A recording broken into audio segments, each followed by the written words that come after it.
What a great environment for just walking around and practicing and filming. There's like little paths all over the sides of the mountains, little roads and trails here. It's a lot of fun. I'll have to come back here. But, okay, what are we talking about today? I had it in my head and it's gone, but now it's back, which is questions and asking questions, and what questions can be a symptom of, and also ways of relating to questions. So as I've progressed along this path, the need to ask questions has started to disappear more and more and more. And there's a reason for this. The biggest reason for this is that what I find is by asking a question, asking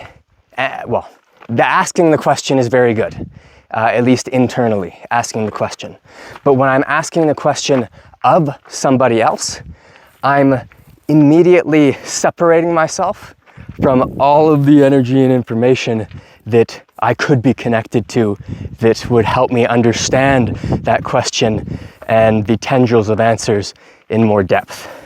Okay, so this is, I was chatting with a friend yesterday, my buddy Joey, and I described it to him as outsourcing my connection to what it is that I'm curious about versus insourcing it. And as soon as I outsource the answer to somebody else, then that's an immediate disconnect.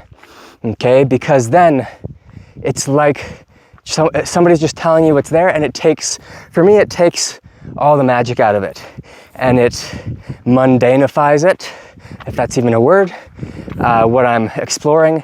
And it also, this is very important, it robs me of the joy of exploration and discovery. And this joy of exploration and discovery is very, very, very important.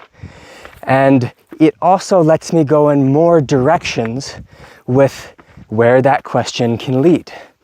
Okay, so this is the difference between going for a walk with your questions versus hunting your answers. I think one of the first YouTube videos I ever filmed years back was about that. Going for a walk with your questions versus hunting the answers. And this came out of a little fable, Native American fable, about like just hunters, and how it's not a fable, it's like how a good way to act if you're in the woods, whether you're, trying to take pictures or hunting game for food, is instead of taking, your bow and arrow or your spear, or your gun or your camera and going to hunt an animal, you just pick up that tool, that implement, your camera, you're going for a walk with your camera. You're not hunting a picture. You're going for a walk with your bow and arrow. You're not taking your bow and arrow to go hunting. And this changes the intention behind everything. It changes the mindset. So for myself, I find that going for a walk with my questions allows for so much more latitude in terms of what I can learn out of that question. Okay, so hopefully this was clear in one way or another. That's my preference and how I find I get the most out of things. And it keeps the joy and the excitement of what I'm working with very, very alive, because every new little thing that pops through, oh wow, how cool is that?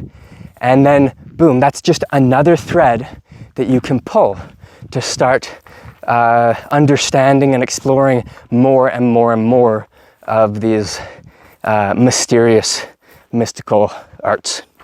All right, thanks for your time. Bye guys.